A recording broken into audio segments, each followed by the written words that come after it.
एक निवडणूक, एकच जागा आणि 3 पक्ष. गेले कित्येक दिवस महाराष्ट्राच्या राजकारणात राज्यसभेची ही एकच जागा चर्चेच्या केंद्रस्थानी होती. एकाच जागेवर महाविकास आघाडीतील 3ही पक्षांची दावेदारी होती. त्यातही शिवसेना आणि काँग्रेस यांच्यात याबाबत राष्ट्रवादी काँग्रेस पवार गटाला सोडून चर्चा होत होती आणि ती सकारात्मक देखील होती. पण ऐनवेळी डार्क हॉर्स ठरत महाविकास आघाडीकडून शरद पवार यांनी फॉर्म भरला. खरं तर शरद पवार यांना राज्यसभेवर उमेदवारी देणं ही काँग्रेस आणि शिवसेनेची अगतिकता आहे किंवा शरद पवारांना थेट नाही म्हणता येत नाही म्हणून उमेदवारी दिली आहे असंही म्हणता येईल. मात्र यातून बऱ्याचदा निष्ठावंत आणि अपेक्षित उमेदवाराला राजकारणाच्या खेळीत निष्ठा आणि पात्रता दाखवून देखील फक्त तडजोडीमुळे संधी मिळत नाही, तर ती डावलली जाते हे पुन्हा एकदा सिद्ध झालंय. नक्की काय झालंय या प्रकरणात जाणून घेऊयात या व्हिडिओच्या माध्यमातून. नमस्कार, मी शशी आणि तुम्ही पाहताय कट टू कट. खरं तर महाविकास आघाडीमध्ये पवार यांना तिकीट देण्यावरून दुफळी पडली होती. पवारांचं राजकारण आणि विलिनीकरणाच्या चर्चा यामुळे पवारांना तिकीट देऊ नये असेच मत शिवसेना आणि काँग्रेसचं होतं. यात राज्यसभेत काँग्रेस आणि विधानसभेला शिवसेनेकडून उद्धव ठाकरे असं समीकरण जुळवलं देखील गेलं होतं. मात्र आदित्य ठाकरे यांचा आग्रह होता की राज्यसभेची सीट रोटेशननुसार शिवसेनेला मिळावी.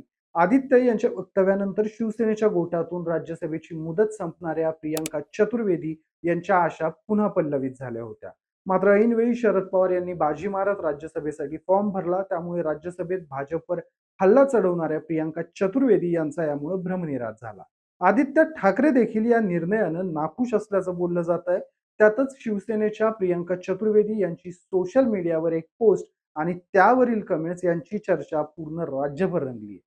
सोशल मीडिया एक्स प्लॅटफॉर्मवर टाकलेल्या पोस्टमध्ये आपल्या राज्यसभेतील शपथविधीच्या समारंभाचा व्हिडिओ टाकत प्रियांका चतुर्वेदी यांनी मी राज्यसभेमध्ये नव्या स्वप्नांसह प्रवेश केला होता आणि आता ताठ मानेनं बाहेर पडतीये.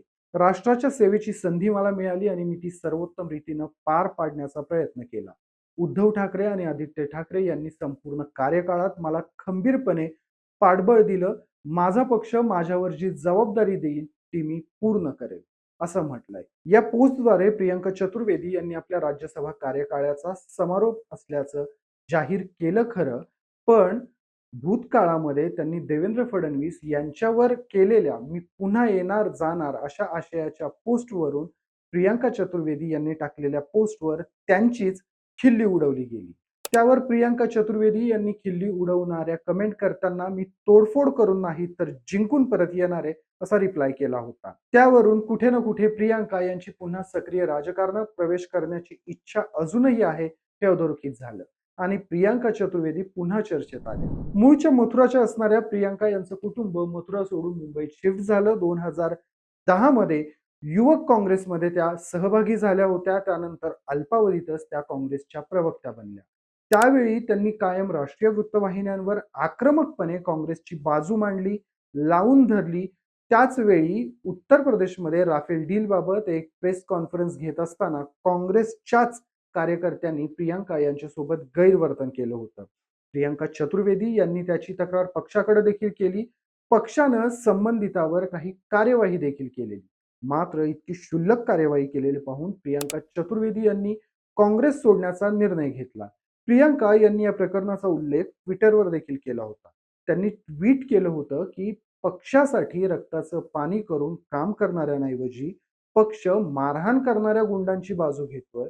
पक्षासाठी मी गैरवर्तन आणि मारहाण देखील सहन केली, पण दोषींविरोधात पक्षानं काहीच कारवाई केलेली नाही हे अत्यंत दुर्दैवी आहे.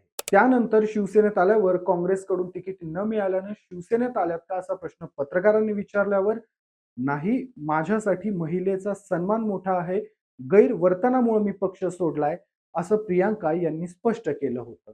त्याच वेळी मी मुंबईची असल्यानं माझ्याकडे काँग्रेस नंतर शिवसेना सोडून दुसरा कुठलाही पर्याय नव्हता असंही त्या म्हणाल्या होत्या. उद्धव ठाकरे यांच्या हस्ते शिवबंधन बांधून त्यांनी पक्षप्रवेश केलेला. पुढे त्या सेनेच्या कोटेतून राज्यसभेवर देखील गेल्या. राज्यसभेत देखील त्यांनी आपल्या अस्तित्वाची चुणूक दाखवली. मुळातच त्या काही वंश परंपरेनं पुढे आलेल्या राजकारणी नव्हत्या. त्या अगोदरपासूनच तेहलका, डीएनए म्हणजेच daily news and analysis, first post, times of India साठी स्तंभ लेखिका म्हणून कार्यरत होत्या. अशा प्रतिष्ठित माध्यम समूहांसाठी त्यांनी लिखाणही केलेलं होतं. प्लस PR आणि मीडिया कंपनीत त्यांनी संचालक म्हणून देखील काम केलेलं. सोबतीला त्यांचा पुस्तक परिचयाचा ब्लॉग हा देशातील नामांकित ब्लॉग होता. देशातील टॉप 10 ब्लॉगमध्ये त्याचा समावेश व्हायचा. त्यामुळं इंटेलेक्चुअली त्या तावून सुलाखून मगच सक्रिय राजकारणात आल्या होत्या, असं म्हटल्यास वावगं ठरणार नाही. ज्याचा फायदा त्यांना आपल्या राजकीय कारकिर्दीत नक्कीच झाला होता. आपली राज्यसभा कारकीर्द देखील त्यांनी आपल्या बौद्धिक ताकदीच्या जीवावर गाजवली. संसदेत भाजपला आक्रमकपणे सामोरा जाणारा चेहरा म्हणून प्रियांका चतुर्वेदी यांची ओळख झाली होती.